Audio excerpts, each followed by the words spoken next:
உங்களுடைய ஜென்ம நட்சத்திரம் என்னங்க, பிறந்த நட்சத்திரம் என்னங்க அப்படின்னு சிலர் கேட்டோம்னா, புனர்பூச நட்சத்திரம் 4ஆம் பாதம், ஆனால் அதே நேரத்தில் பூசம் 1ஆம் பாதம்னு சொல்கிறாங்க. நான் புனர்பூச நட்சத்திரமானு தெரியல, பூச நட்சத்திரமானு புரியல. சில ஜோசியர் வந்து புனர்பூசங்கிறாரு, ஒரு ஜோசியர் வந்து இல்லை நீ பூசந்தான் அப்படின்னு அடித்து சொல்கிறாரு. அப்படிங்கிற மாதிரி சிலருக்கு அந்த நட்சத்திர சந்தியில் பிறந்திருப்பாங்க. நாம் இந்த நட்சத்திரமா அந்த நட்சத்திரமா, இதுவும் வேலை செய்கிற மாதிரி தெரியுது, அதுவும் சில நேரங்களில் வேலை செய்கிற மாதிரி தெரியுது அப்படின்னு யோசிப்பீங்க.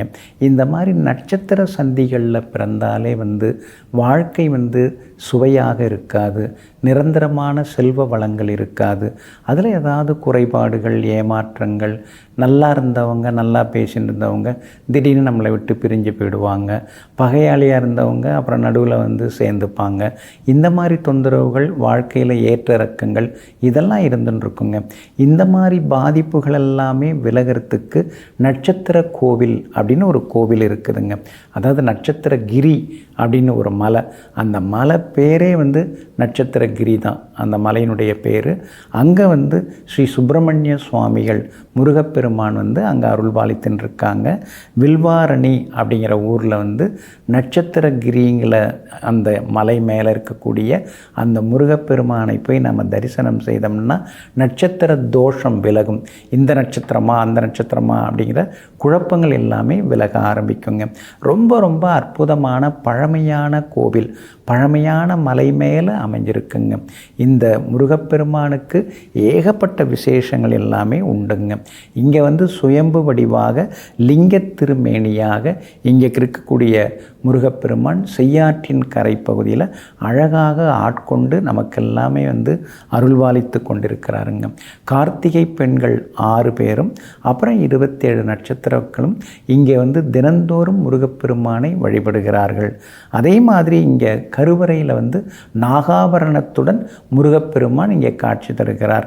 அதே மாதிரி சுயம்பு வடிவமான சிவபெருமானும் இங்கே பார்க்கலாம்.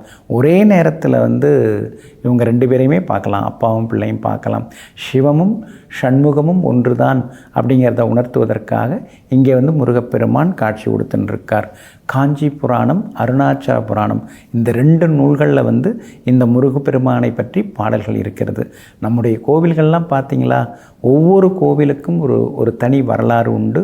ஒவ்வொரு கோவிலை பற்றிய பாடிய மகான்கள் இருக்கிறாங்க. இதெல்லாம் வேற எங்கேயுமே கிடைக்காத ஒரு அரிய பொக்கிஷம். இந்த கோவிலை பற்றியும் இந்த மாதிரி பழைய நூல்களில் பாடல்கள் பாடப்பட்டிருக்குங்க. அற்புதமான ஒரு திருக்கோவிலாக இருக்குதுங்க.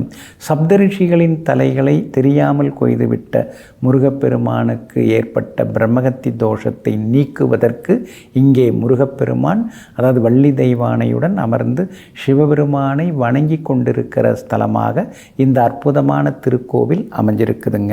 அதே மாதிரி இங்கே வந்து கார்த்திகை நட்சத்திரம் மாதம் வந்து கார்த்திகை நட்சத்திரம் வருது இல்லைங்களா, கிருத்திகை நட்சத்திரம் அன்னைக்கு வந்து இங்கே வந்து கிரிவலம் உண்டு. கிரிவலம் போகிறாங்க, எல்லோரும் வந்து கிரிவலம் போகிறாங்க. நம்ம திருவண்ணாமலையில் எப்படி மலையை சுற்றி கிரிவலம் வராங்களோ அதே மாதிரி இந்த மலையை சுற்றி கிரிவலம் எல்லாமே வராங்க. 2 சிவாச்சாரியர்களுடைய கனவில் தோன்றி நான் இங்கே இருக்கேன் அப்படின்னு சொல்லிட்டு அந்த இடத்துக்கு நீங்கள் வாங்கன்னு சொல்லி நட்சத்திரகிரி மலைக்கு கீழே ஒரு பொய்கை இருக்குது, அதான் வந்து அற்புதமான ஒரு பொய்கை இருக்குது. அந்த நட்சத்திரகிரிக்கு கீழே இருக்கக்கூடிய சந்திர புஷ்கரணி, அடிவாரத்தில் இருக்கக்கூடிய சந்திர புஷ்கரணி வாங்க, அங்கேருந்து ஒரு நாகம் உங்களுக்கு வழிகாட்டும். அது போய் நிற்கிற இடத்துல பாருங்கள், அங்கே வந்து சுயம்புவாக நான் இருப்பேன்னு முருகப்பெருமான் சொல்லி கனவிலே சொல்லி அது நனவிலே நடந்து அற்புதமாக எழுப்பப்பட்ட ஒரு அருமையான திருக்கோவிலாக இந்த திருக்கோவில் இருக்குதுங்க. நட்சத்திர பிரச்சனைகள் உள்ளவங்க இங்கே போகலாம். இங்கே வந்து தேன் அபிஷேகம் செய்து சம்பா சாதம் படைத்து செவ்வரளி பூக்களால் முருகப்பெருமானை வழிபட்டால் நாகதோஷ, புத்திரதோஷ, திருமண தோஷம் எல்லாமே விலகி நல்லதெல்லாமே நமக்கு நடக்குங்க. பாலாபிஷேகம் செய்து சிவந்த விருட்சி மலர்களால் முருகப்பெருமானை அர்ச்சனை செய்து மாதுளம் பழம் படைக்க நட்சத்திர தோஷங்கள் எல்லாமே விலகுங்க. அதனால் திருவண்ணாமலையிலேருந்து வேலூர் செல்லும் சாலையில் கலசப்பாக்கத்திலேருந்து 6 கிலோமீட்டர் தூரத்திலையும், போலூர்லேருந்து 12 கிலோமீட்டர் தூரத்திலும் இருக்கக்கூடிய நட்சத்திரகிரி வில்வாரணி சென்று ஸ்ரீ முருகப்பெருமானை வணங்குவோம். எல்லா நன்மைகளையும் பெறுவோம். நெஞ்சிற்கினியவர்களே, புந்தி வாரமாகிய இன்றைய நாள் உங்களுக்கு பொன்னையும் பொருளையும் புகழையும் அள்ளித்தரும் நல்ல நாளாக அமையட்டும். மீண்டும் நாளை காலை சந்திப்போம். நன்றியுடன் உங்கள் ஜோதிட முனைவர் KP வித்யாதரன். வணக்கம்.